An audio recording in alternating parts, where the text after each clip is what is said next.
नमस्ते बच्चों। हमने लास्ट पीरियड में नेताजी के चश्मा का आधा पाठ पढ़ा, जिसमें हमने क्या देखा? जिसमें हमने देखा कि महानगर पालिका के अधिकारी ने चौराहे पर एक मूर्ति बनाई। उस मूर्ति संगमरमर की थी, लेकिन उस मूर्ति की आंखों पर संगमरमर का चश्मा नहीं था, रियल चश्मा था। तो ये बात हवलदार साहब को खटकती थी, इसलिए उसने पान वाले से एक बार पूछ ही लिया। तो पान वाले ने वो सारी स्टोरी बता दी। हमने पिछले पीरियड में पेज नंबर 22 का लास्ट पैराग्राफ तक देखा। कहाँ तक देखा? कि मास्टर चश्मा बनाना भूल गया। तो यह बात पान वाले के लिए कोई बड़ी बात नहीं थी, लेकिन हवलदार साहब के लिए ये बात चकित कर देने वाली कि ऐसे कैसे मनुष्य ने अगर मूर्ति बनाई है तो वह चश्मा बनाना कैसे भूल गया। इसलिए ये बात चकित कर देने वाली थी, आश्चर्यचकित कर देने वाली थी। अब इसके बाद पेज नंबर 23 से देखो। हवलदार साहब को यह सब कुछ बड़ा विचित्र और कौतुक भरा लगा। ऐसे कैसे हो सकता है कि मूर्ति बनाने वाला चश्मा बनाना ही भूल जाता है? इसलिए यह बात कैसी थी? बड़ी अजीब लग रही थी। इन्हीं ख्यालों में खोए खोए पान के पैसे चुकाकर चश्मे वाले की देशभक्ति के समक्ष नतमस्तक होते हुए, नतमस्तक होना, आदर से झुक जाना, सल्यूट किया। किसको? चश्मे वाले को। वह जीप की तरफ बढ़े, फिर रुके, फिर मुड़े और पान वाले के पास जाकर पूछा, क्या कैप्टन चश्मे वाला नेताजी का साथी है या आजाद हिंद फौज का भूतपूर्व सिपाही? क्योंकि हमने आपको बताया कि उन्होंने आजाद हिंद सेना की स्थापना की थी। क्या यह कैप्टन उसका सिपाही था? पान वाला, आपको मैंने बताया कि हर वक्त पान खाता ही रहता है, बोलने से पहले उसको थूकना पड़ता है। वैसे आज भी वो पान खा रहा था। पान अपने हाथ को मुंह से 1.5 इंच दूर रोककर उसने हवलदार साहब को ध्यान से देखा। फिर अपनी लाल काली बत्ती सी, क्यों लाल काली थी वो? पान खा कर और मुस्कुरा कर बोला, नहीं साहब, वो लंगड़ा क्या जाएगा फौज में, पागल है वो, पागल। देखो वो आ रहा है, अब उसी से बात कर लो, फोटो वोटो छपका दो उसका कहीं। अब वो जो कैप्टन चश्मे वाला था वो सच्चा देशभक्त था, और ऐसे सच्चे देशभक्त का ऐसा मजाक उड़ाना क्या हवलदार साहब को अच्छा नहीं लगा। हवलदार, अवतरण अंडरलाइन कीजिए, हवलदार साहब को पान वाले द्वारा एक देशभक्त का इस तरह मजाक उड़ाया जाना अच्छा नहीं लगा। मुड़कर देखा तो अवाक रह गए। बेचारा बहुत ही बूढ़ा था, अपने हाथ में एक संदूकची लेकर धीरे धीरे चल रहा था। एक बेहद अवाक रह जाना मतलब क्या? चकित हो जाना। एक बेहद बूढ़ा मरियल सा लंगड़ा आदमी, सच में जो लंगड़ा था, बूढ़ा था बहुत, सिर पर गांधी टोपी और आंखों पर काला चश्मा लगाए, एक हाथ में एक छोटी सी संदूकची, संदूकची मतलब एक लोहे की पेटी, और दूसरे हाथ में एक बांस पर टंगे बहुत से चश्मे लिए, और अभी अभी वह एक गली से निकला था। अभी अभी वो उसके हाथ में क्या था? बांस पर टंगे बहुत से चश्मे। बांस मतलब एक ऐसा बॉक्स था, उस पर हैंगिंग किए हुए, और अब एक दुकान के सहारे अपना पास टिका रहा था, मतलब वो रख रहा था वहां। तो इस बेचारे की दुकान भी नहीं है, जैसे बाकी लोगों की दुकान होती है, दुकान में डिस्प्ले वगैरह सब किया होता है, लेकिन इस बेचारे चश्मे वाले की कोई दुकान भी नहीं थी। वो बेचारा ठेला लगाता था, जो भी कोई दुकान बंद होगी उसके बाहर वो अपना ये काम करता था। फेरी लगाता है मतलब क्या? जहां उसे जगह मिली वहां पर वो बैठता है और अपना सामान बेचता है। इसका मतलब फेरी लगाना मतलब ऐसा घूमना नहीं, घूम घूम कर सामान बेचता है, जहां उसे जगह मिलेगी वहां वो अपना ठेला लगा देता है। साहब चक्कर में पड़ गए। कौन साहब? हलदार साहब चक्कर में पड़ गए मतलब क्या? कंफ्यूज, सोच में पड़ गए। पूछना चाहते थे क्यों कंफ्यूज हो गए, क्यों सोच में पड़ गए? क्योंकि पूछना चाहते हैं इसे कैप्टन क्यों कहते हैं? क्या यही इसका वास्तविक नाम है? अब आप आगे जाएंगे या अभी भी आपको पता चला होगा कि उसका नाम बेचारे का कैप्टन कहां से होगा, लेकिन उस गरीब होने के बावजूद भी उसके दिल में देशभक्ति बहुत अधिक थी और इसलिए लोग उसे कैप्टन चश्मे वाला कहते थे। क्या यही इसका वास्तविक नाम है? लेकिन पान वाले ने साफ बता दिया क्या कि अब वो इस बारे में बात नहीं करेंगे। किस बारे में? उस कैप्टन के बारे में। ड्राइवर भी बेचैन हो रहा था, काम भी था। हवलदार साहब जीप में बैठकर चले गए। 2 साल तक हवलदार साहब अपने काम के सिलसिले में उस कस्बे से गुजरते रहे। उनका काम रहता था, हमेशा जाते। और आपको पता है कि उनको क्या आदत थी? चौराहे पर रुकना, पान खाना और मूर्ति को ध्यान से देखना। और नेताजी की मूर्ति में बदलते हुए चश्मों को देखते रहे। कभी गोल चश्मा, कभी चौकोर मतलब स्क्वायर, कभी रेड, कभी काला, कभी धूप का चश्मा होता है ना, जब वो छाव में होता है तो कांच दिखाई देती है, ट्रांसपेरेंट, और जब धूप में जाती है तो कलर में बदल जाती है। कभी बड़े कांचों वाला वो चश्मा, ये चश्मे का प्रकार है, पर कोई ना कोई चश्मा होता जरूर था उसके चेहरे पर। उस धूल भरी यात्रा में हवलदार साहब को कौतुक और प्रफुल्लता के कुछ क्षण देने के लिए वो जहां से गुजरता था और जहां तक पहुंचना था, रास्ते में धूल ही धूल, जिससे वो थोड़ा इरिटेट हो जाता था, लेकिन जब भी वो चौराहे पर आता वो देखकर उसका दिल खुश हो जाता। इसके लिए वो जो मूर्ति थी वो उनको प्रफुल्लता का क्षण दिलाती थी, खुशी का क्षण दिलाती थी। पता है एक बार क्या हुआ? फिर एक बार ऐसा ही हुआ कि मूर्ति के चेहरे पर कोई भी कैसा भी चश्मा नहीं था। तो हमेशा चश्मा होता था, राइट? और कोई ना कोई चश्मा जरूर होता था। उस दिन पान की दुकान भी बंद थी। अवतरण मार्क कीजिए, अवतरण पूरा 2 लाइन का। चौराहे की अधिकांश दुकानें बंद थी। अधिकांश मतलब आधे से ज्यादा दुकानें बंद थी। अगली बार भी मूर्ति की आंखों पर कोई चश्मा नहीं। 2 बार हुआ ऐसा। हवलदार साहब ने पान खाया, हमेशा की तरह रुक जाते थे उधर, और धीरे से पान वाले से पूछा, क्यों भाई, क्या बात है? आज तुम्हारे नेताजी की आंखों पर चश्मा नहीं है।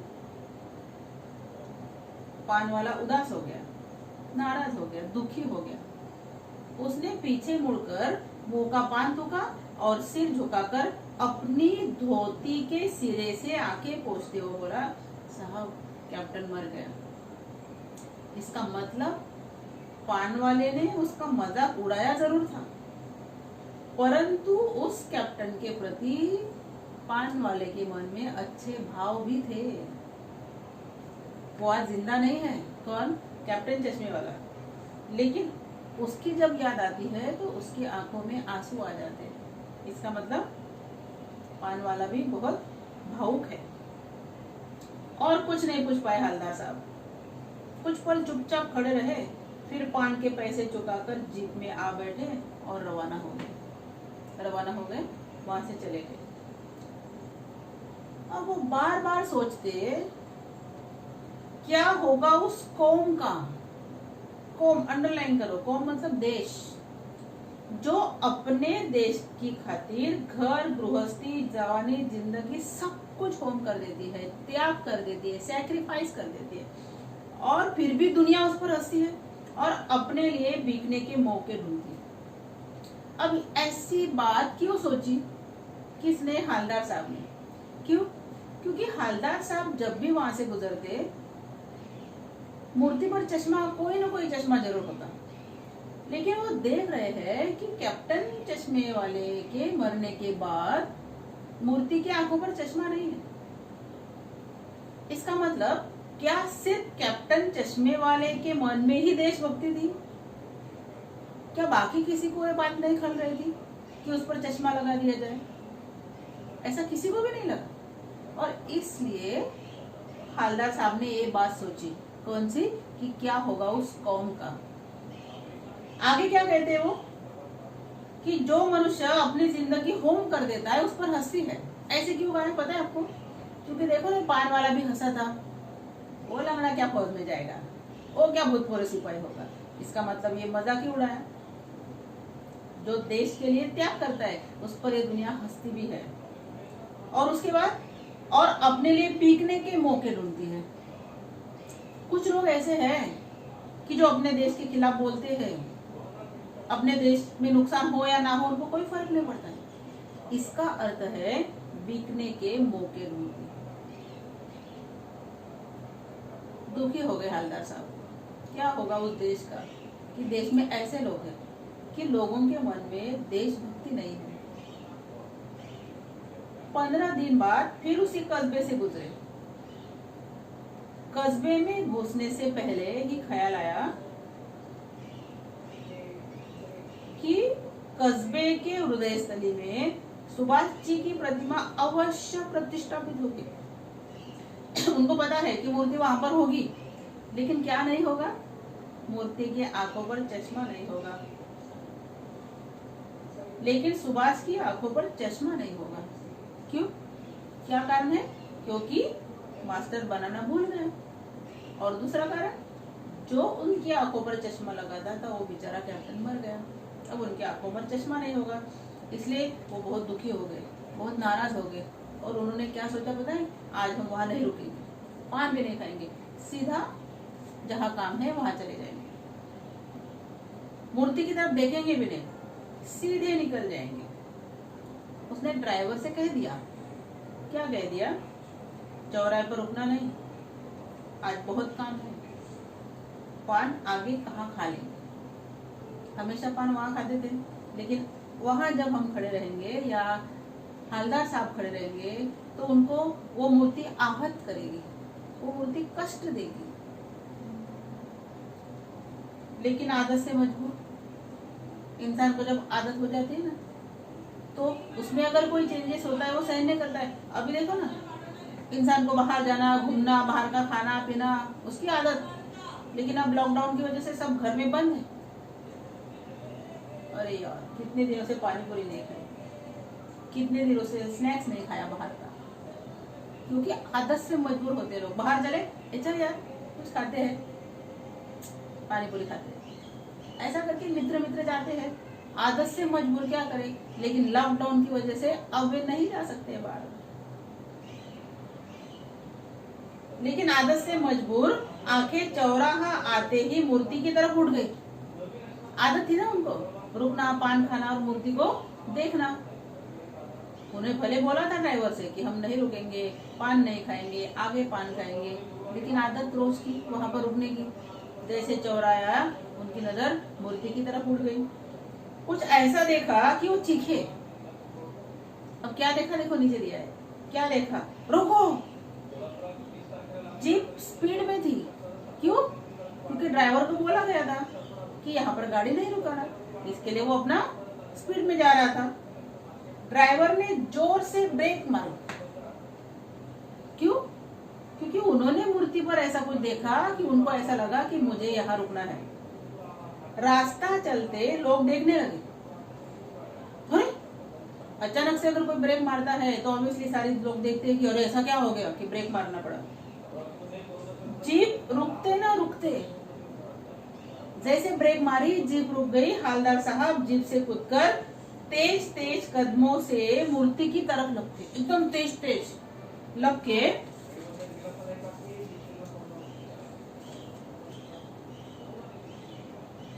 और उसके ठीक सामने जाकर अटेंशन में खड़े हो गए। अटेंशन किसके सामने? अटेंशन मूर्ति के सामने। ये था उसका श्रद्धा भाव। मूर्ति की आंखों पर सरकंडे से बना छोटा सा चश्मा रखा हुआ था। ये बात हवलदार साहब ने देखी और जोर से चीखा, रोको। हवलदार जैसा बच्चे बना लेते हैं ना अपने खिलौने में चश्मा, वैसा ही चश्मा उनकी आंखों पर था। वो यकीनन देखकर ऐसे लग रहा था कि वाकई ये किसी बच्चे ने बनाया है। जीभ रुकते न रुकते हालदार साहब मूर्ति की आंखों पर सरकंडे से बना छोटा सा चश्मा रखा हुआ था, जैसा बच्चे बना लेते हैं। जैसे आपको मैंने कहा कि हालदार साहब भावुक थे, इमोशनल थे। इतनी सी बात उन्होंने देखी तो उनकी आंखें भर आई। अब ये जो यहाँ लिखा है, इतनी सी बात, कौन सी? बच्चों के द्वारा बनाया हुआ चश्मा मूर्ति पर होना।